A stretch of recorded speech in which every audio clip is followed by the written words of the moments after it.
Hey guys, tonight we're diving headfirst into one of the Bible's sleepiest sagas, the story of a prophet who ran from his job, got eaten by a large aquatic creature, sulked in the sun, and ended up arguing with a worm. Yeah, that's where we're headed. Right now, picture it. A salt-bitten wooden boat pitching on the Mediterranean Sea. The sky's turning that bruised purple just before a full-on tempest hits, and waves are foaming with attitude. Wind howls past your ears, tugging at your sleeves. Your sandals are soaked. You're trying not to look guilty, but every single sailor on board already knows. This storm? It's kind of your fault. See, you got a message from God, one of those, please report to Nineveh and tell them to clean up their act kinds of messages. But instead of going east to Nineveh, you booked passage on a boat going in the exact opposite direction. It's like being told to walk your neighbor's dog and deciding instead to adopt a ferret and move to Peru. Now here you are, seasick, soul-heavy, and actively pretending to sleep in the cargo hold while chaos unfolds above. You were hoping, maybe, just maybe, God wouldn't notice you on this boat if you napped hard enough. It's a relatable strategy, honestly. Unfortunately for you, God notices. You're jolted awake by shouting. Sailors are throwing cargo overboard, crying out to their gods, drawing lots to see who brought divine judgment on board. Spoiler alert, the lots point to you. There's an awkward circle of sweaty men now staring at you, drenched, desperate, and a little furious. One of them speaks, "Who are you? What have you done?" You sigh, stand up, and credit where credit's due, you own it. "I'm a Hebrew. I worship the Lord, the God of heaven, who made the sea and the dry land." Which is an impressively honest answer for someone trying to play divine hide-and-seek. The sailors pale. You tell them to toss you overboard if they want the storm to stop. They hesitate, briefly. Then they start rowing harder. It's a sweet gesture, but the sea only gets wilder. Eventually, with apologies and probably a few impromptu prayers, they hurl you over the edge. And just like that, the storm stops. From their perspective, that's a wrap. But for you, things are just getting weird. Because that's when the fish shows up. Mainstream historians often highlight this story as a literary turning point in prophetic literature. It's one of the only biblical accounts where a prophet actively resists God's call in such dramatic fashion. But fringe theorists? They've got a field day with this next part. Marine biology, allegory, the digestive habits of sea monsters, you name it. You're now in the belly of something huge. Slippery walls press in. It smells like low tide mixed with last week's chum bucket. There's seaweed in your hair and something vaguely spiny under your knee. And still, somehow, you're alive. It's strangely quiet. Time slows down. You think maybe you're dead, but then your stomach growls.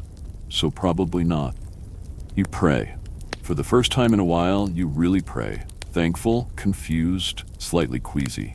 Historians still argue whether the original Hebrew text intended this to be literal or symbolic. Was it a real fish? A metaphor for depression? An ancient form of divine Uber? Whatever it is, you're in there for 3 full days and nights, which, if you're counting, is just enough time to question every decision you've made since kindergarten. You eventually reach a conclusion. Maybe Nineveh isn't so bad. Maybe obedience won't actually kill you, though this fish still might.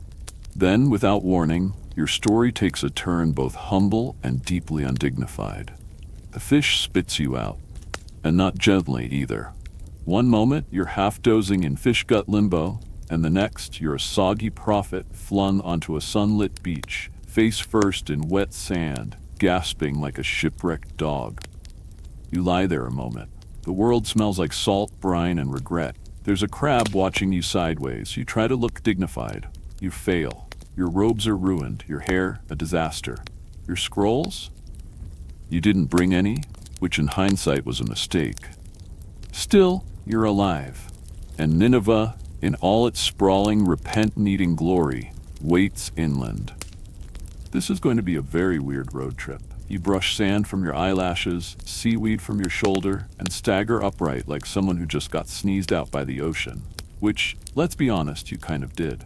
You squint inland. The sun is glaring, the wind's whipping around your damp tunic, and there's nothing ahead of you but dust and obligation. You start walking. The road to Nineveh isn't marked exactly, but you know the general direction. East, always east.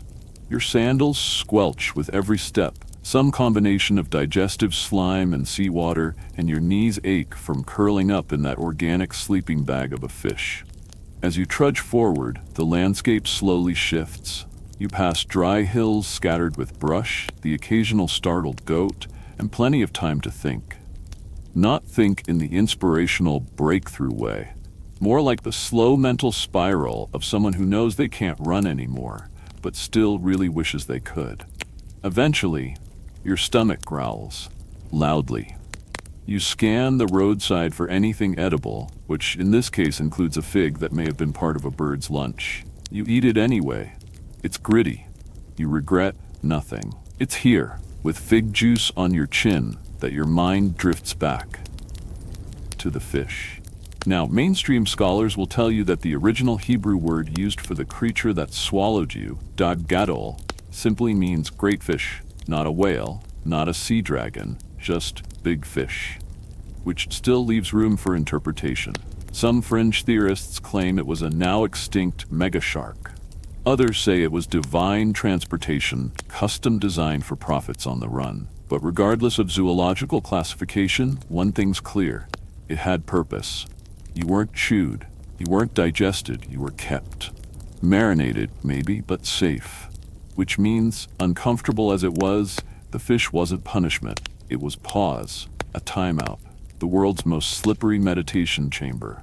And now here you are, on the other side of that divine pause, with new orders and old reluctance. 3 days of hiking later, give or take, you spot the walls of Nineveh in the distance. And if you were hoping for a quiet, unimpressive city where your reluctant prophecy would go unnoticed, think again. Nineveh is huge. Ancient records from the Neo-Assyrian Empire boast that its inner city had walls wide enough for 3 chariots to ride side by side. The full greater metropolitan area, it likely sprawled across more than 1,800 acres, filled with palaces, gardens, ziggurats, and what archaeologists believe might have been some of the first libraries in human history. That's right. These people? Literate, powerful, not big fans of uninvited strangers yelling about doom. You pull your cloak tighter, adjust your hood, and keep walking. Historians still debate whether the Jonah story was meant as a satire on other prophetic books where the prophet is the hero. Because you're not exactly heroic right now. You've just survived being fish luggage for 3 days, and your attitude hasn't improved much. But the orders were clear. Go to Nineveh and deliver a message.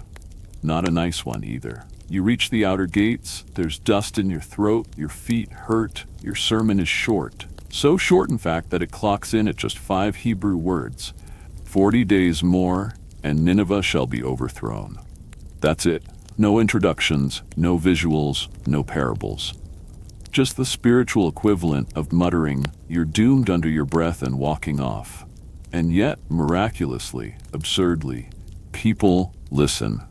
Word spreads like wildfire. Citizens pause their pottery making, their fish grilling, their record keeping. The city stops. From the richest officials to the humblest goat herder, everyone suddenly gets very worried. They start fasting. They wear sackcloth. They pray. Even the animals get involved. Yes, the king declares that even the livestock must fast and wear sackcloth. Which means, for at least one surreal day in ancient Mesopotamia, you might have seen a goat wearing an itchy tunic. You didn't ask for any of this. You just wanted to disappear. Maybe start over in Tarshish with a different name and a simpler life. But instead, your reluctant 5-word warning has triggered the largest coordinated repentance movement the ancient world had probably ever seen. You'd think you'd be thrilled, but you're not. Your sandals are still soggy, and you're beginning to suspect that divine mercy doesn't work the way you want it to. Still, you do what prophets do. You deliver your message, you watch the people react, and then, once again, you leave. This time, not westward toward a boat, but up a hill, high above the city you just saved from destruction, where you plan to sit, sulk, and see what happens next. The hill is dry, the ground cracked and uneven beneath your feet as you climb. You're not exactly in peak physical shape after your recent fish spa experience, but you make it, eventually, to a bluff overlooking Nineveh. From here, the city spreads out like a golden, sun-baked sprawl. You see rooftops glinting, courtyards shaded by fig trees, street markets winding like vines, people bustling about, presumably fasting, repenting, and putting sackcloth on everything that can legally wear it. And you're mad about it, not because they didn't listen. Oh no, they did. Shockingly, comically. The problem is they listened too well. They repented, which means deep down, you know what's coming next. Mercy. And if there's one thing you didn't sign up for when you became a prophet, it's having your warning speeches turned into inspirational success stories. You didn't want Nineveh to listen, you wanted Nineveh to fall. And now, instead of destruction, there's forgiveness. So, you do the only thing a spiritually grumpy prophet can do. You find a nice little spot on the hillside, cross your arms, and wait for God to change his mind again. You even build yourself a small shelter, something between a lean-to and a half-hearted hut. It creaks in the wind, doesn't provide much shade, and generally mirrors your mood. Functional, but cranky. You sit, you stew, you mutter to yourself, and at one point, you pray, though it sounds more like a complaint dressed up in holy language. See, Lord, I knew you'd do this. That's why I ran away in the first place. I knew you were gracious, compassionate, slow to anger, abounding in love, all that stuff. And now look what you've done. You spared them. Just kill me now. I'm done. God doesn't answer. Not yet, anyway. Instead, the sun creeps higher in the sky. You didn't think to pack water or a hat and the little shelter you built? Yeah, it's not holding up. The wind picks up dust from the plain below, flinging it into your face. Your back itches. You start to sweat. Then you start to burn. The midday heat is a dry, blistering presence, like standing inside an angry clay oven. Now, here's a fun historical fact. The region around Nineveh, modern-day northern Iraq, can hit temperatures over 110 degrees Fahrenheit in the summer months. So while this part of the story may sound like spiritual drama, it's actually just solid meteorology. You're not exaggerating your misery. You are, quite literally, baking on this hillside. And still, you sit, because you are committed to this grudge. You stare down at Nineveh and grumble. Maybe they're faking it. Maybe the cows don't really mean it. Maybe God will still change his mind again.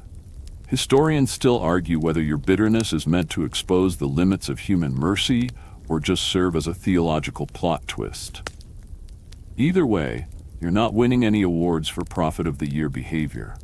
Then something unexpected happens. Overnight, while you snore with your head on a rock and one sandal off, a plant begins to grow beside your sad little shelter. Not a twig, not a weed, a full, leafy vine.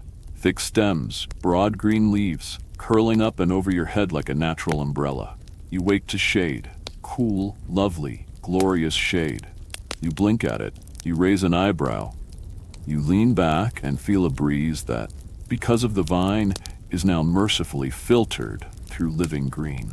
And for the first time in this whole absurd ordeal, you smile. Not a big smile, a prophet's smile, reserved, mostly internal, but it's there. The plant is a miracle. You know it. You don't even question where it came from. It's probably the same source as the fish, the storm, the second chance, but this feels personal. Like God finally threw you a bone. Mainstream interpreters often call this moment a turning point, when divine compassion extends even to the emotionally grumbly. But here's the quirky detail that often gets missed. In some ancient commentaries, this vine is identified as a kikayon plant, possibly a castor oil plant, known for its wide, umbrella-like leaves and extremely fast growth. Others speculate it was an ancient gourd. One thing's certain, this plant didn't just grow, it leapt into existence. Like nature on express shipping, and it makes you weirdly happy. You're still rooting for the city's destruction, yes? But at least now you can do it in comfort. You sit back under the shade, cross your arms again, and resume your personal weather-themed protest. Because that's the kind of prophet you are. Begrudging, sunburnt, shady, both literally and spiritually. You wake up with a smile. Well, sort of a smile. A half smirk. A smug little curl of the lip that says, "See, this is how it should be." You're still under your vine. The air is cooler, the sun's just peeking over the horizon. And for a moment, it feels like everything's balanced. Nineveh's fate pending, your perch comfortable, your breakfast non-existent but spiritually implied. You stretch. You yawn. You nod with approval at the leafy canopy above your head like a landlord inspecting new tile. But as the sun lifts higher, something small stirs in the dirt nearby. A worm. At first, you don't notice, because really, who notices worms? But this one is on a mission, small, determined, unimpressed by prophets. It slithers up the stalk of your vine, chews with great enthusiasm, and by morning tea time, your shade is dead. Gone, wilted into a sad, droopy skeleton of what used to be your one piece of happiness. You stare at it. You blink. You look up at the sky because of course there's no leaf cover anymore. The sun hits your face like an oven door. There's no breeze today, just heat, silence, and betrayal. And in that moment, something in you snaps. You fling your arms out. "Really?" you shout. "I just like that plant." It's unclear who you're yelling at. The worm is long gone. Probably off writing a smug autobiography.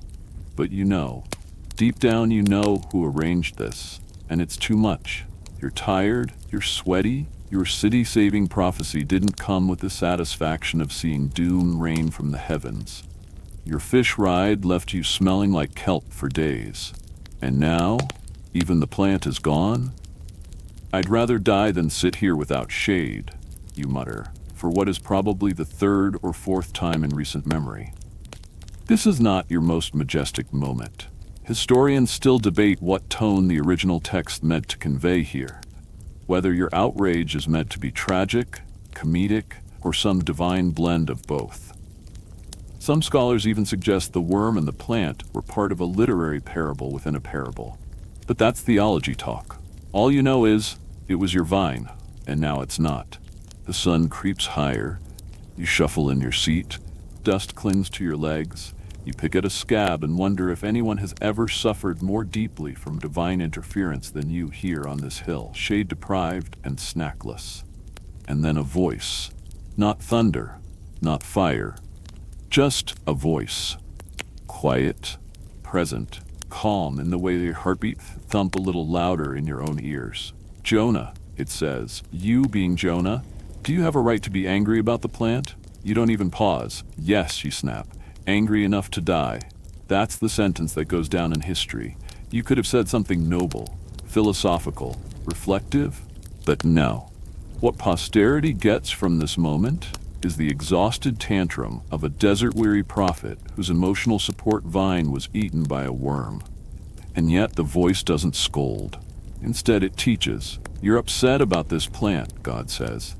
"This plant you didn't plant, didn't water, didn't tend. It grew in a night and died in a night. And you're that upset?" You cross your arms tighter. And yet, the voice continues, "You don't think I should care about Nineveh, that massive city full of people who don't know their right hand from their left? And also a lot of animals?" It's the gentlest roast in biblical history. The kind of rebuke that slides under your skin without needing volume. A divine mic drop. Featuring livestock. You stare out at the city below, still humming with life.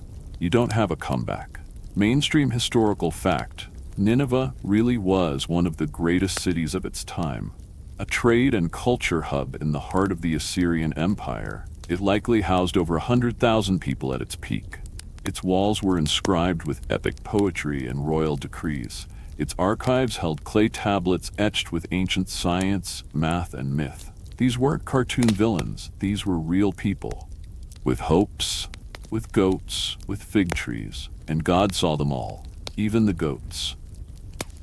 You sit back, the sun's still brutal, the plant's still dead, but something has shifted. Maybe not much, maybe just enough to keep you from storming back to the coast and trying to find another fish. Scholars still argue whether you learned your lesson. The book doesn't tell us. The scene just ends. No great epiphany, no dramatic revival montage, just a grumpy prophet, a dead vine, and the voice of God reminding you that grace doesn't need your permission to stretch wide. You're not the hero of this story. You're the guy who sulked under a tree and argued with a worm. And honestly, that might be exactly the kind of prophet the world needed in that moment. You stay on that hillside longer than anyone would call sensible. The sun blisters the back of your neck. The vine is fully shriveled now, a sad skeleton of brittle stalks, curling in on themselves like old parchment.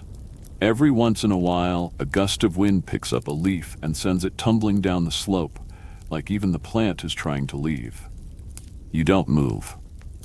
You've got a reputation to maintain now. Grumpy prophet, desert dramatist, patron saint of petty theological objections. You've come this far. Might as well lean into it. Down below, Nineveh continues being uncomfortably fine. You see kids darting between market stalls, people hauling baskets, someone painting a wall. Life continues, unruined. You hoped, secretly, that repentance would wear off, that the sackcloth would come off, the city would revert to its usual nonsense, and then you could say, "I told you so," when divine judgment rained down. But no, they're really trying. Even the goats are still dressed like sad little prophets. You're starting to get the sense that God might be serious about this mercy thing. Mainstream historical context backs that up. The Assyrian Empire, with Nineveh as a key city, was known for military conquest and brutality, but also for public reform campaigns. Some kings issued edicts of repentance and national mourning, especially after eclipses or plagues. So while this biblical mass repentance seems dramatic, it may not have been so out of character for them. Maybe the people were primed for it. You? You're not. You didn't want a revival. You wanted a spectacle.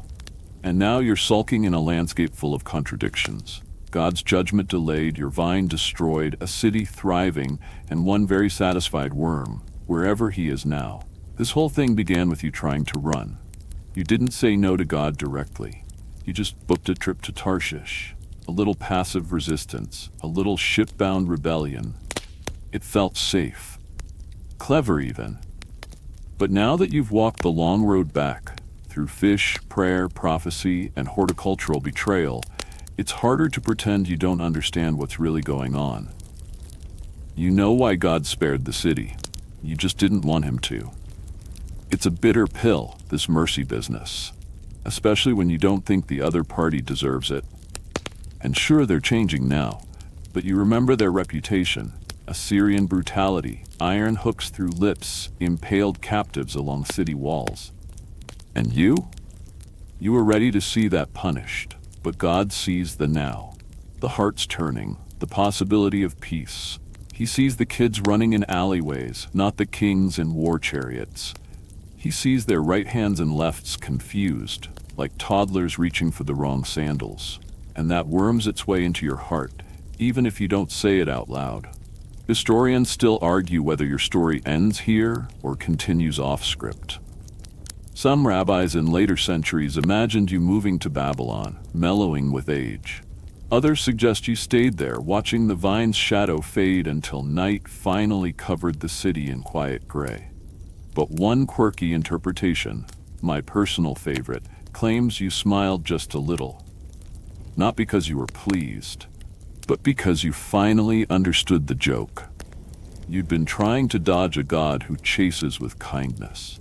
You tried to preach doom and accidentally ignited a spiritual revival. You wanted judgment, you got grace. And now, after all that running, you're sitting under a lesson wrapped in leaves and worms. It's almost funny. Almost. You hear a bleat from somewhere below. Someone's sheep got out, probably shedding its repentance outfit. The wind is cooler now. The ground under you is warm but not scorching, and for the first time, your fingers unclench from around your knees. There's nothing left to fight. Just this city. Just this God. Just this dry hill and the soft sound of wind threading its way through dying stalks. You lean back, hands behind your head. You look up. The stars are starting to peek through, faint and silvery, uncaring of your complaints. Maybe tomorrow you'll go down the hill. Maybe not. But for now, you sit and wait. At some point, the sky fades into that deep velvet indigo, the kind that makes the stars look like they've been pinned there with careful, quiet hands. You sit still under it, belly grumbling a bit, your robe dusty, your eyebrows slightly singed from the day's solar assault. The vine's dried-out husk crackles in the breeze. You've stopped muttering. You don't even remember when you stopped. The anger's still there, sure, but it's dulled now. Worn down by too much sun, too much sand, too much of God doing things you didn't vote for. You're still watching Nineveh, still hoping for something dramatic, but so far, nothing. Just oil lamps twinkling along the rooftops, the distant lowing of livestock, the sigh of a city surviving. You wake up the next morning with a stiff neck and a beetle crawling near your foot. You flick it away, scratch at your beard, look back toward the city. Same as before, intact, bustling, full of life and no fire from the sky. It's honestly getting a little boring. So you start to wander down the hill, not into the city, of course. Let's not get crazy. But you find a spot lower on the slope where the sun hits later in the day, and there's a rock that almost feels like a chair if you sit sideways and squint. You make yourself at home again. But something nags at you. This wasn't supposed to go this way. You expected either glorious judgment or at least a dramatic ending. But instead, you're the only one still sulking, and even the worms probably moved on to better vines. That's the part that stings, maybe, that the story continued without you. Nineveh repented. God responded. The people rejoiced. And you? You built a hut and held a protest no one attended. Historians still argue whether the point of Jonah's story is prophetic power or prophetic powerlessness. Because for all your importance, chosen by God, miracle surviving, sermon delivering, you don't actually do very much. You run, you sit, you get grumpy. The action happens around you, and still, God speaks to you. Maybe that's the strangest part. You're the one who gets the voice from the sky. Not Nineveh's king, not the sailors, not the cow in sackcloth. Just you. You with your sunburn, your sarcasm, and your overinvestment in one deceased vine. It's like being the main character in a story that keeps making fun of you and loving you anyway. You pick up a rock and toss it, aimless. It bounces twice, then rolls to a stop near a wild onion plant. You watch a lizard do a push-up. You think about breakfast. Then you think about worms.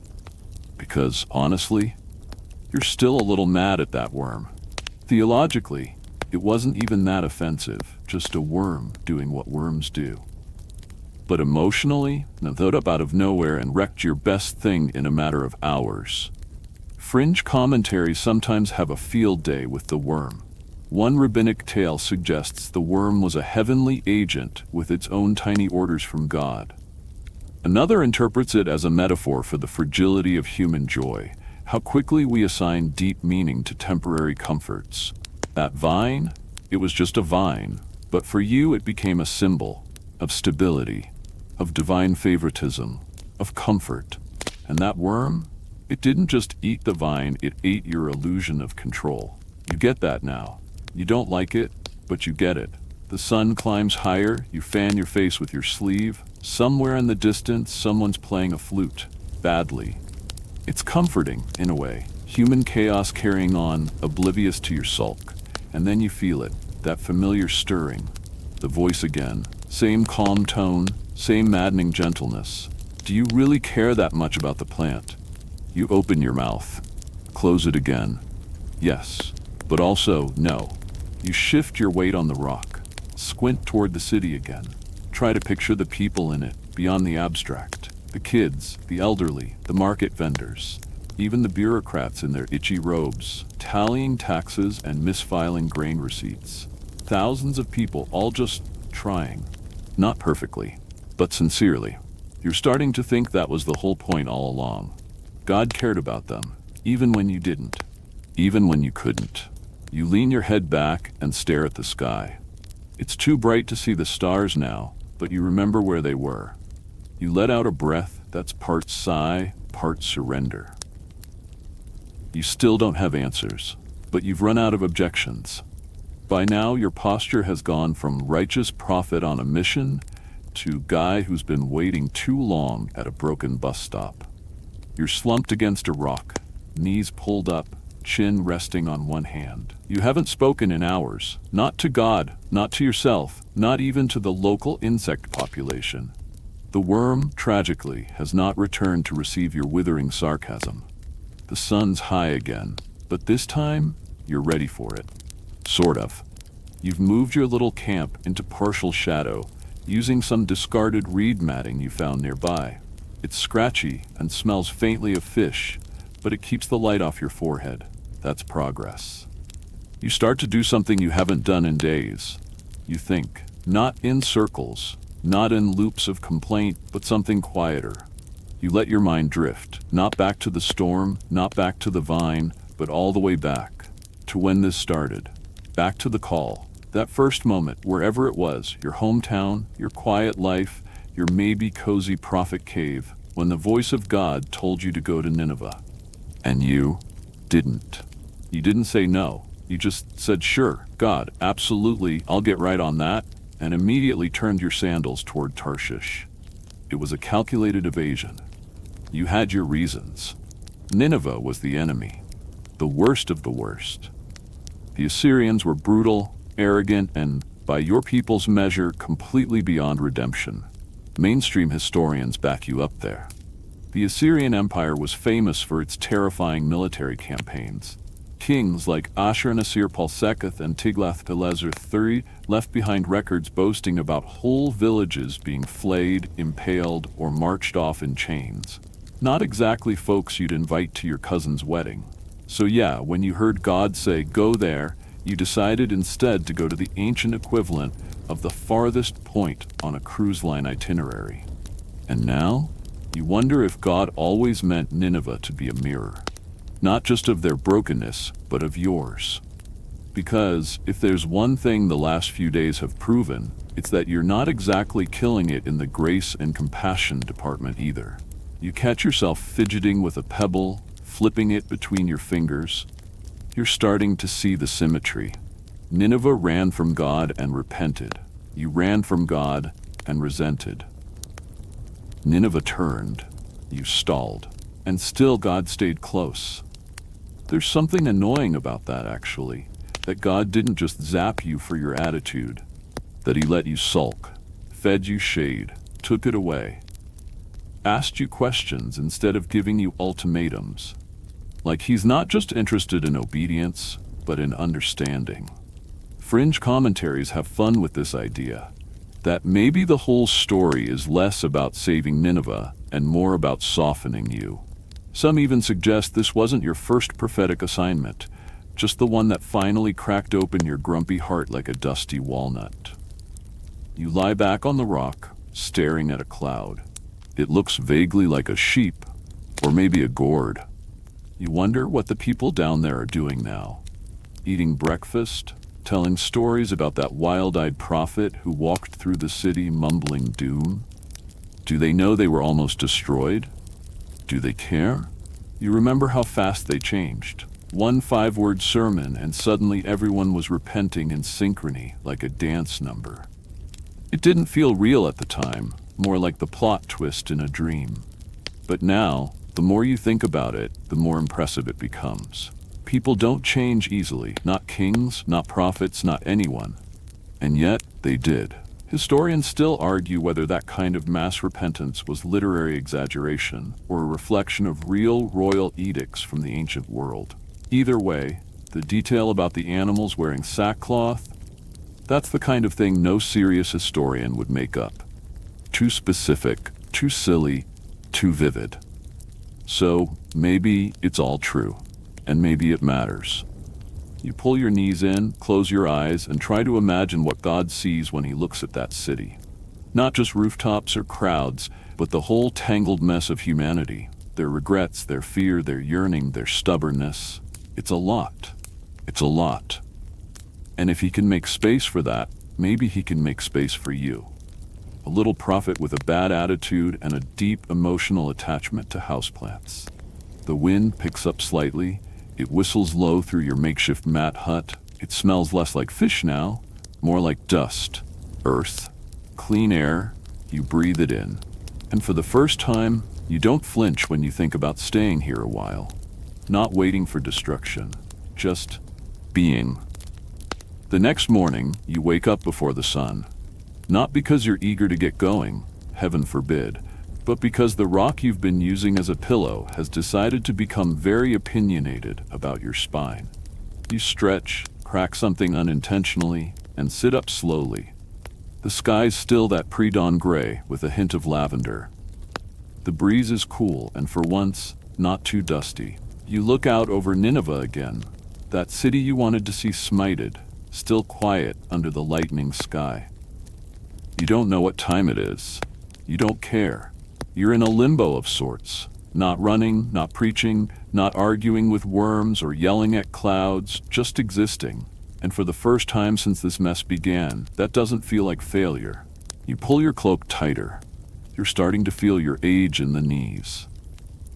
Prophets aren't known for their ergonomic seating arrangements. You shift to a more comfortable rock, well, less uncomfortable, and watch the light change. And then, quietly, you find yourself remembering the vine again. You miss it. Not just the shade, the idea of it, the surprise, the brief, leafy friendship, that small piece of comfort you didn't build, didn't earn, didn't ask for, and didn't get to keep.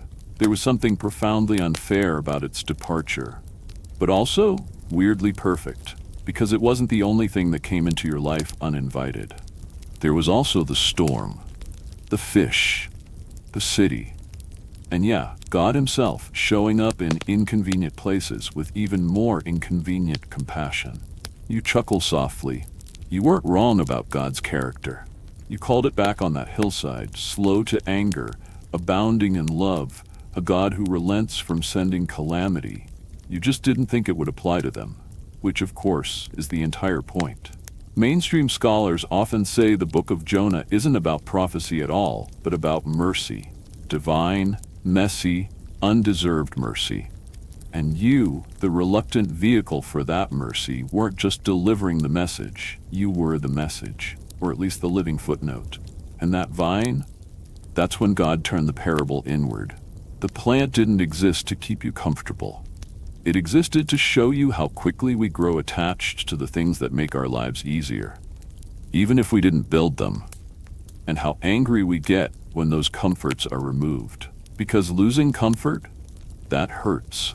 But seeing others receive grace we don't think they deserve, that really hurts. You toss a pebble down the slope, it bounces once, twice, then disappears into the scrub. Maybe you were hoping for control this whole time. A clean cause and effect. Preach the message, watch the fireworks, walk away vindicated. But instead you got complexity, mercy, questions. God doesn't explain himself much in your story. He just shows up, questions your priorities, points out the worm and the vine, and the city full of confused people and moaning cows. There's this fringe theory from a few Talmudic commentaries that the worm, the vine, the fish, they're all stand-ins for God's attention. A playful, almost mischievous attention. Like the divine is less about grand lightning bolts, and more about curious nudges, soft pokes in the ribs, maybe even a cosmic wink. You try to picture that. God not as a thunderclap, but as a whisper. A presence watching you sit on a hill, tossing rocks, learning slowly, reluctantly, humbly. You've still got questions, plenty, but the rage has faded. You're not here to see the city burn anymore. You're here because you're still listening. That might be all God wanted. There's movement below. A small procession is moving through one of Nineveh's main streets. You can't make out what they're carrying, maybe grain, maybe incense, but it looks like some kind of Thanksgiving ritual, a public offering of gratitude. You were the spark, and now the fire has spread. But it's not the fire you expected, not wrath, not doom, just transformation. And you didn't even give them your best work. You gave them 5 words, muttered in irritation, probably with seaweed still in your hair. And still, it was enough. Maybe God can work with even your worst mood. Maybe he likes working with your worst mood. You sigh, adjust your cloak. Your stomach growls again. You wish the vine had at least come with edible gourds. Another day on the hill begins, and you're not angry anymore. You're not thrilled either. But you're here. And that's something. By midday, the sun is high again. Because of course it is. The only predictable thing in your life at this point is the return of the heat. You shift under your makeshift shade, which is now more wishful thinking than structural engineering. The dried reeds creak when the wind pushes through them, as if groaning in solidarity with your posture. You feel every wrinkle of your robe, every crease of your sun-warmed sandals. You are, without question, the crankiest man within 100 miles, and then it hits you again. The worm, that tiny, leaf-hungry divine missile that ended your moment of comfort with one well-placed bite. You don't see it now, of course. Worms aren't big on curtain calls. But the memory sticks. You almost laugh. Not a full laugh. More like that breathy exhale you make when the absurdity of life outweighs your desire to stay annoyed. It's ridiculous, isn't it? That one worm could unravel your entire coping strategy. That something so small could make such a point. French theologians love this part of your story. They write whole essays about the worm. Some call it the prophet's equalizer, a symbol of nature's reminder that you're not in charge. Others suggest it represents the slow erosion of human ego. My personal favorite theory, the worm is God's version of sending a comedy sidekick to pull focus from your brooding monologue. Whatever it is, it worked. You remember how fast the vine died, how you'd barely gotten used to it before it was gone. And now, with hindsight finally kicking in like a slow-moving mule, you realize something. The plant and the worm were part of the same lesson. Temporary comfort followed by discomfort. Both orchestrated, both intentional. God gave you something you liked, then took it away. Not to be cruel, but to ask, gently, do you even understand what matters to you? Because let's be honest, you got more upset about that vine than about the potential destruction of 120,000 people. You wept for leaves, but only sulked for lives. And God noticed. You roll a pebble between your fingers, feel the way the grit collects in your palm. You've been angry for so long that you're not even sure what you're defending anymore. Your pride? Your instincts? Your original desire for a big finale? The worm exposed more than your shade. It exposed your priorities. And somehow, that hurts more than the sunburn. You look back toward the city. Nineveh, to its credit, is still going strong. Smoke curls from cooking fires. People barter in the streets. You hear faint echoes of laughter. It doesn't sound wicked. It sounds human, messy, loud, alive. You remember what God said. Should I not be concerned for that great city? You didn't have an answer then. You still don't. But the question won't leave you alone. There's a growing part of you, a quiet part, that wonders if you've misunderstood this job all along. Being a prophet wasn't about delivering doom. It was about holding space for change, even when you didn't believe in it. Especially then. You sigh, shift your legs, and stare at the remnants of the vine. One tiny worm, one night. That's all it took. And it occurs to you, you're not so different from the plant. You didn't plant yourself here. You didn't grow your own calling. You didn't build the fish or the storm or the mission. You're part of something bigger. Something with moving pieces that include storms and worms and cities and grace. You're not the author. You're not even the narrator. You're just the character who finally sat still long enough to hear the question. Historians still debate whether the Book of Jonah is meant as satire, tragedy, or parable. Some even say it's a comedy in disguise, a divine joke where the punchline is mercy. But here, sitting in the sun with nothing left to defend, you don't feel like a punchline. You feel seen. The wind shifts. The air smells of cumin and charcoal from the city. A dog barks. A child screams with the kind of glee that only comes from a game that absolutely breaks household rules. And still, no fire, no wrath, no judgment. Just a city, living, and a prophet, learning to let it. By now, you've been on this hill for so long that even the lizards are starting to treat you like furniture. One scampers over your foot without hesitation, pauses on your knee, flicks its tongue once, and then disappears behind a rock like it has errands to run. You don't even flinch. You're too tired to flinch. The sun is back with its full fire, turning the sky into a hot metal dome. The half-reed, half-regret shelter you cobbled together is sagging. You tried to repair it this morning using a bit of your cloak string and what might have once been a sandal strap, but the structure protested by collapsing twice and flapping in the breeze like it was mocking you. There's something sort of poetic about it, if you had the energy to be poetic. Instead, you stew. Again, not with the heat of your earlier rage, though. This is a slower boil, like a forgotten pot left on a low fire, simmering in discomfort, reduced down to the thick, sticky stuff you can't quite scrape off your soul. You miss the vine. And more than that, you miss clarity. You had a whole script in your mind when this began. God would call, you'd preach, wrath would fall, people would gasp and wail and probably build a tasteful monument in your honor, maybe a fountain. Instead, you got mercy.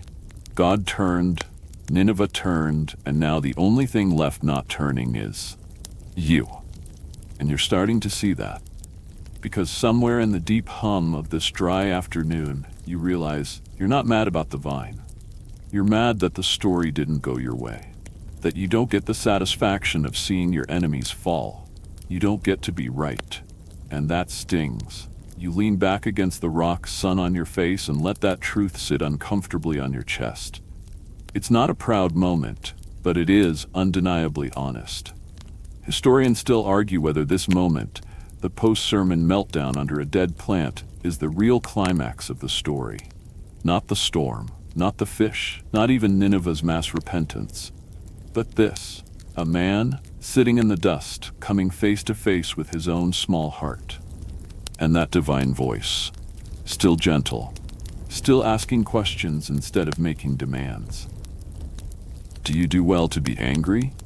It echoes again in your memory, not as a rebuke, as a nudge, a hand on the shoulder, a whispered invitation to think deeper. Do you? You always assume God's justice and your personal sense of justice would align, that the good would win, the bad would lose, and your discomfort would be temporary, maybe even optional. But this God seems to operate on different terms. He cares about Nineveh. He cares about you. He cares about goats, apparently, and worms. You sit with that, let it wash over you. God's care is big, bigger than your categories, bigger than your definitions of worthy and unworthy, bigger than your theology degree from that prophet school you probably slept through. You shift your weight, try to get comfortable, fail. The wind kicks up again, sending a fine spray of dust across your face.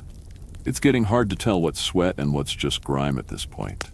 And still, God doesn't send you away. He doesn't revoke your prophet card. He just lets you sit in the heat with your anger, your questions, your slow, begrudging transformation. There's something oddly comforting in that. Because even when you resist, even when you sulk and spiral and shout at plants, God stays. Present, patient, poking you with riddles and shade and tiny bugs that do theological heavy lifting. You think about that worm again. What kind of God uses something that small to make a point that big? Fringe scholars once proposed that the worm might symbolize conscience, a tiny, gnawing thing that ruins comfort so that truth can bloom. Others say it represents mortality, Still others insist it's just a worm. Not everything is a metaphor. But to you, it was everything. A moment of clarity wrapped in inconvenience. You rub your face, gritty and sun-warmed, and let out a slow breath. You're still not ready to thank the worm. But maybe you understand it, and maybe that's enough for today. You lose track of how long you've been sitting there. The sun rises, the sun sets, and you mark the days not by events, but by the patterns of light on your toes. At some point, you stop expecting anything dramatic to happen. No more divine weather events. No more sudden shade. The vine isn't coming back. The worm's got other prophets to annoy, probably. But the voice of God, that still lingers. Soft, patient, relentlessly kind in a way that is starting to weigh down your well-fortified irritation. You begin to notice things. The way the city lights flicker on at dusk. Little oil flames bobbing like fireflies. The daily patterns, how the people below break for meals, how the animals rest in the shade, how the streets wind and unravel with a kind of chaotic grace. Life happens. And you're watching it like a man sitting on the wrong side of a painting, outside the frame, arms crossed. And one afternoon, maybe out of boredom, maybe out of something deeper, you mutter aloud, "So what now?" No thunder. No voice this time, just a question thrown into the air and a breeze that doesn't bother answering. Still, you asked it. That's new. Because for so long, your question was why them? Why spare them? Why bless them? Why be that kind of God? Now it's more open-ended. You're not just resisting anymore, you're wondering. You think back to God's final words to you, the last clear voice you heard. That gentle lecture disguised as a rhetorical quiz. You cared about the plant. Shouldn't I care about the people? And the animals too. Don't forget that part. God went out of his way to include the livestock. You remember that, and can't help it. A dry chuckle escapes your throat. Imagine the climax of your prophetic career ending in a moral lesson about divine compassion for cows. It's almost brilliant. And you start to realize slowly that you've been measuring success in the wrong currency. You wanted to be right. God wanted people to live. You wanted drama. God offered grace. You wanted judgment. God chose mercy. And maybe, just maybe, your whole story, fish and storm and vine and all, wasn't a failure. It was an education. Historians still argue about the literary structure of your story. Why it ends so abruptly. Why there's no tidy resolution. Some call it unfinished on purpose, a story left open like a window, inviting the reader to climb through. And here you are, still sitting in that open ending. But it's different now. You're not waiting for fire to fall anymore. You're not even waiting for an answer. You're resting, unfinished but no longer undone. Your prophet instincts tell you the story should wrap up with a revelation, a transformation, a glowing moment of enlightenment. Instead, you get a slow shift in the soul. You feel it like a hinge loosening. Something that was tightly locked has started to creak open, dusty and unused. Mercy for them, and maybe slowly, mercy for yourself. You remember the sailors now, the ones on that first boat, the ones who threw you overboard, but only after trying not to. They prayed, they feared God, and you were napping during their panic attack. And yet, God saved them too. You remember the fish, the stench, the silence, the strange, echoey stillness of being inside something much bigger than you. That wasn't punishment, that was pause. Grace shaped like a stomach. Even your sulking, this long desert sit-in, is met not with rebuke, but with questions. The kind that reshape you from the inside out. Maybe that's the story. A prophet who couldn't change a city until the city changed him. You pick up a twig and draw in the dirt, lines, loops, something that almost looks like a fish if you squint. You lean back and stare at the clouds. It's hot again, but it's a familiar heat now. Less adversary, more companion. Nineveh carries on below, unaware of the lesson they've helped you learn. And that's fine. You don't need credit anymore. You don't even need closure, you just need the next breath. And maybe a little water. The hill has become something like a second home now. if you can call a patch of dry earth and a disintegrating reed mat home. You've sat here so long that you've memorized the daily rhythm of Nineveh. Not just the city's noise and motion, but its quiet. You know when the bakery fires begin to smolder. You can spot the moment when children are called inside and markets shut down. You've even developed a fond, entirely unspoken rapport with a scruffy dog that makes rounds just before sunset. You haven't preached a word since your one reluctant sermon. No thunderous declarations, no signs, no flashy miracles. Just stillness, watching, listening, and perhaps most unfamiliar of all, letting go. It's here, on this slow, sunburned perch, that you start wondering what becomes of Nineveh next. Not just in the will they go back to their old ways sort of way, but in the deeper sense. What kind of city does mercy build, and how long can it hold? Historically speaking, we know Nineveh had a complicated future. After its golden age under kings like Sennacherib and Ashurbanipal, it eventually fell. Around 612 BCE, a coalition of Babylonians and Medes laid siege and razed it to the ground. Ashes, ruins, and silence followed.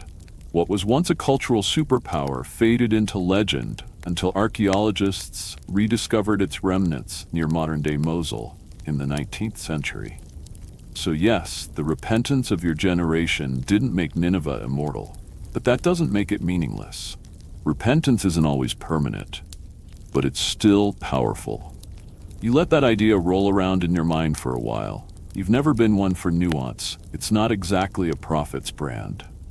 But maybe grace isn't about permanence. Maybe it's about presence, about what can happen in this moment, even if you can't guarantee the next. The people turned. God saw it, and that was enough. Not forever. Not sealed in stone. Just enough. That's deeply human, isn't it? We change, then slip. We promise, then forget. And yet God seems willing to engage in that dance again and again. Not because we're reliable, but because He is. You stare out over the rooftops and imagine them waking up centuries from now.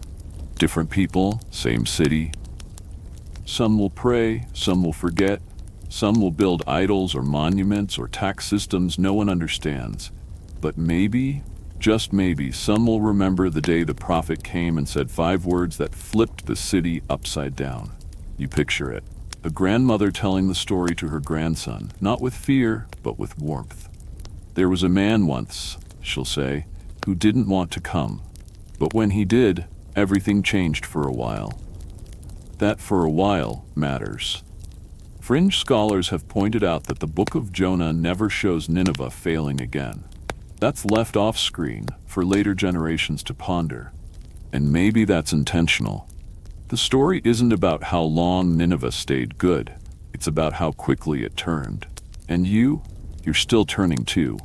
Not in a dramatic, tear-filled conversion moment, but slowly, like clay softening in the sun. You're not convinced of everything. You're not even happy about most things, but you're thinking, rethinking, feeling something close to surrender. You scratch at the dirt again, this time without drawing fish or vines or angry little worms, just lines. Calm, looping lines. You look up and realize the sun's gone behind a cloud, a real one. Broad, soft-edged, casting a cool shadow over your rock. You don't say anything. You don't thank God out loud. You just sit in the shade for a while, this time without gripping it like a trophy or panicking about when it'll vanish. You just receive it. You remember how you used to measure success by survival, then by clarity, then by being right. Now maybe you start to wonder if success is measured by softness, by whether you can sit in the shade, even temporary shade, and say, okay, this is enough. You exhale slowly. You hear a goat bleat in the distance. You don't know what tomorrow holds for Nineveh, or for yourself. But for once, you're not rushing to write the ending. You're just here, watching. There's a silence that comes with sitting still for this long. One that doesn't just creep over you, but soaks in. It fills the cracks in your thoughts. You're not numb, exactly, but you're no longer bracing for disaster. The silence feels earned. You're still on the hillside, of course. You've barely moved. The city below is still alive and well, and your rock, your faithful, slightly concave rock, is still your throne of low expectations. But your mind starts to wander further now, past Nineveh and worms and fish, to something you've been avoiding. What happens next to your story? You, Jonah, have officially entered the phase every ancient figure eventually reaches, the part where people start to tell stories about you. And let's just say, the reviews are mixed. In later generations, you'll be painted in 100 different lights. Some will see you as a comic figure, the prophet who couldn't get his act together. Others will call you a tragic example of spiritual resistance. A few will treat you as a straight-up cautionary tale, obey God or get fish handled. But then something strange happens. Your name, your fishtail, your hilltop tantrum, all of it gets retold, reinterpreted, and reframed into something bigger than you ever intended. You become a symbol, not just of human grumpiness, but of divine patience. In Jewish tradition, you become a fixture in Yom Kippur liturgy, read aloud in synagogues as a meditation on mercy. People listen to your story and ask themselves, do I care about the wrong things too? Do I run when I should return? Do I miss the point like Jonah did? In Christianity, you get an even stranger role. You become a sign, a metaphor for resurrection. In the Gospel of Matthew, Jesus himself says, no sign will be given except the sign of Jonah. 3 days in the belly of the fish, a symbol of 3 days in the tomb. The stubborn prophet becomes an accidental foreshadowing of something much larger than himself. That's quite the pivot. You, the prophet who argued with plants, are now a theological heavy hitter in a drama you never auditioned for. Historians still argue whether the sign of Jonah was meant to be literal, symbolic, or literary genius. But scholars agree on one thing. Your story lingers, it echoes, it sticks to the bones, because for all your reluctance, you showed up. Eventually, you spoke the words, and the story unfolded, not because of your strength, but in spite of it. You never got a perfect arc, but maybe that's what made it relatable. You sit on your hillside and imagine it. Rabbis, centuries from now, discussing your motives. Children laughing at the idea of a prophet in a fish. Artists painting your sullen face beneath a vine. You're already mythologized, and all you did was complain your way through a miracle. There's something comforting in that. You weren't polished, you weren't composed, but God used you anyway. Maybe people need more stories like yours. Not polished heroes, but reluctant servants. Not flawless faith, but bumpy obedience. You don't know how long people will tell your story. But if they do, you hope they remember the plant, and the worm, and how complicated it is to care about the right things when you're still learning what they are. You shift slightly, your back pops. The clouds are starting to gather in soft clumps above Nineveh. Not storm clouds, just the usual end-of-day fluff that turns gold at the edges. There's no judgment coming today, no grand finale. Just weather, and you, the prophet who wasn't the point of his own story. There's peace in that. You take another breath, you think, maybe this is what it means to repent. Not to feel bad, but to realign, to face the right direction, even if it takes you a while to stand up. You're not there yet, but you're turned toward it. You wake one morning and forget, for just a moment, where you are. It's the breeze that does it, cooler than usual, carrying the scent of damp earth and something vaguely floral. You open your eyes, blinking against the early light, and for a second, you think you're back home. Maybe in your own bed, maybe under a real roof. But then you feel the curve of your rock pillow, hear the distant bleating of yet another sheep in a wool tunic. Seriously, how long are they going to keep that up? And remember, you're still on the hill. You're still Jonah, and yes, the vine is still gone. Only now, you're not angry about it.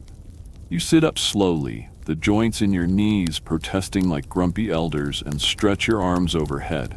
Your tunic smells like sun and old thoughts. You rub your face and squint down at the city. Same as ever. Nineveh moves at its usual pace. Morning vendors setting up shop. Women fetching water, kids chasing something too fast to identify. There's laughter, too. Honest, unsuspicious laughter. You take it in without judgment. You're not rooting for fire anymore. There's a calm in you now, not total but real, like a storm you outran or one that finally ran out of breath. And it's here in this settled space that you start reflecting not just on what happened, but on how it happened. The details matter. The fish didn't just show up, it showed up after you hit rock bottom. The vine didn't just grow, it grew overnight, like grace sneaking in under the radar. And the worm? That vine-chomping little theologue? It wasn't sent to punish you, it was sent to reveal you. God's methods were odd, subtle, sometimes absurd, and yet every piece fit together in a way that made sense in hindsight. You realize you've been part of a kind of divine parable, one crafted not with a chisel, but with wind and weeds and weirdness. And the longer you sit in it, the more it sinks in. You were never in control of this narrative. You just kept being invited back into it, even when you ran, even when you argued, even when you lay under a dead plant wishing for the end of everything. God stayed, asking questions, tending your soul like a garden with bad soil and a lot of emotional rocks. You pick up a twig and trace a lazy spiral in the dirt. Your thoughts circle with it. Why Nineveh? Not just because of their wickedness, but because they mattered. Because people who confuse their right hands with their left still deserve a second chance. Because grace doesn't follow worthiness, it precedes it. Fringe interpreters sometimes suggest your story was satire, a divine comedy meant to poke fun at human pride. But others read it as love story in disguise. A story about God loving the unlovable, Nineveh, the prophet, and all the confused livestock in between. You're not sure which is right? Maybe both. The Bible is full of loud stories. Plagues, wars, seas parting. But yours is quiet. It sneaks up on the heart. A tale about a prophet who wanted clarity and got compassion, who expected wrath and found worms. Historians still debate whether you ever returned home. The text leaves it hanging. Some say you stayed here, on the edge of Nineveh, your hair bleached by sun, your scroll unfinished. Others think you went back, older, softer, maybe a little wiser. The fact that no one knows feels just right. Because your story isn't about neat endings. It's about tension, mercy that feels unfair, growth that happens after failure, God-loving people who are still figuring it out. You lean back and let the sun warm your face, not punishing now, just gentle. You could stay here forever, or you could get up and leave. It doesn't matter. The lesson came through, not with lightning, but with shade. And then, the loss of it. You don't remember the moment you stop expecting a final answer. Maybe it happened somewhere between watching a child chase a chicken through a muddy alley and realizing you haven't muttered a complaint in 2 days. Or maybe it's when you wake up from a nap on your elbow, face creased like old parchment, and realize you're okay with not knowing how this ends. You're still here, still on the hill. But something has changed, not in the city below, but in you. You don't feel like a prophet anymore. Not in the formal sense. You haven't delivered a sermon in days. You haven't called down judgment. You haven't heard thunder. And yet, this feels like your most prophetic moment. You've borne witness to mercy that irritated you, to people you never thought would change, to yourself, still in the slow process of changing, even after everything. The wind shifts. You hear the familiar creak of your sagging reed hut, now less a structure and more a memory of shelter. A few leaves from some distant shrub blow by lazily, tumble into your lap, and stay. You don't brush them away. You feel their weight, feather light, pointless, holy. It's strange, isn't it? That the most sacred moment in your whole prophet saga didn't happen inside a temple or during some dramatic revelation, but here, sweaty, sun-creased, sitting cross-legged in silence. Nineveh lives. You do too. And maybe that's the point. God didn't need you to fix Nineveh. He didn't need you to explain his justice or argue his mercy or perfectly understand his timeline. He just needed you to show up. even grumpy, even flawed. That fish you hated, it got you where you needed to go. That vine you loved, it taught you what you didn't know you were missing. And that worm, that tiny aggravating agent of discomfort, it turned your pity for a plant into a confrontation with your own limits. You're not the story's hero, but you're not the villain either. You're something else. A character still being written, a lesson still being lived.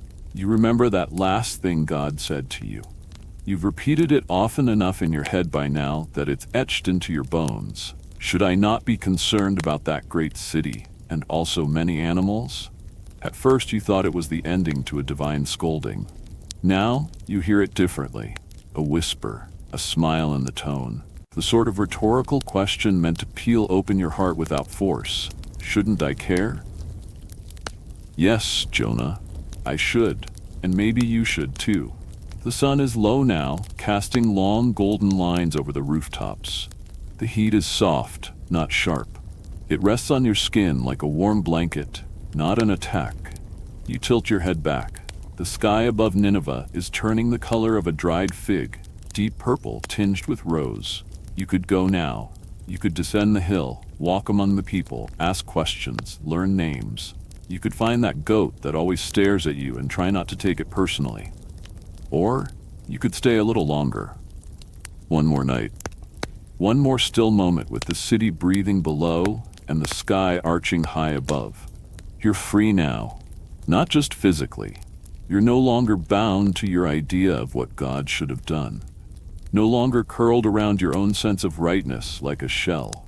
Something cracked, something softened. You're not who you were when you boarded that ship to Tarshish. That man is long gone. In his place sits a prophet under an open sky, surrounded by silence, with a soul that's no longer trying to win. Just listen. Just be. You run your hand across the dirt beside you. You draw a line, a loop, nothing dramatic. Just the shape of something turning, like a question that doesn't need an answer, just space to echo. You let it echo. You smile, barely, but it's real. And for the first time in a long time, you close your eyes. And now as the sun finally sinks behind the hills, the light fading to a soft, honeyed glow, the prophet on the hillside rests. The noise of Nineveh is distant now, just a murmur of life, a city slowly exhaling into sleep. The wind has quieted. Even the goats have stopped their fussing. Above you, the sky deepens to indigo. Stars begin to appear, quiet, steady little witnesses, blinking softly as if they too have been watching this whole time. 1, then 3, then 20. A quiet crowd of light. Your body settles deeper into the warm earth. The stone that was sharp earlier now feels like part of you, shaped by your stillness. You're no longer waiting for answers. You're simply resting in the pause between questions. The vine is still gone, the worm never came back, and yet you are full. Not with certainty, but with something better, with peace. The kind that doesn't demand understanding, but invites you to breathe. So go ahead now. Let your jaw unclench, let your eyes soften, sink into the stillness that's been there all along. There's no more city to warn, no more sea to cross, no more sermons to mutter, only this moment, only this breath, only this quiet, sacred hill. Close your eyes, you're safe. You're held, you're home,